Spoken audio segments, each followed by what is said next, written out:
revisão do regimento interno. Obrigado, presidente. Somente aqui, obviamente, votarei favorável a essa proposição e, obviamente, agradecer em especial o vereador Cláudio Libardi, vereadora Rose, pela contribuição na comissão do regimento interno, mas todos os vereadores que a compõem, o vereador João Ex, presidindo esta casa também.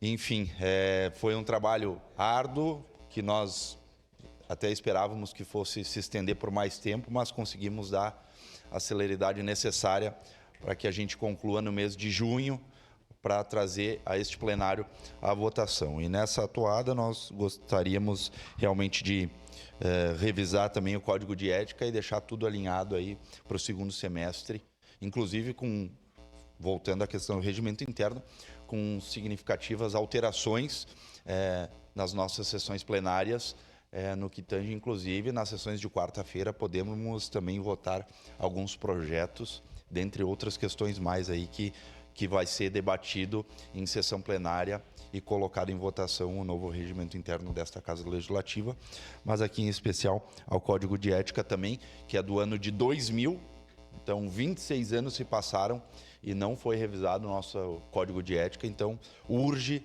essa revisão e a aprovação de um novo Código de Ética desta Câmara Municipal. Seria isso, presidente. Obrigado. Obrigado, vereador Bortola. Não havendo mais vereadores inscritos na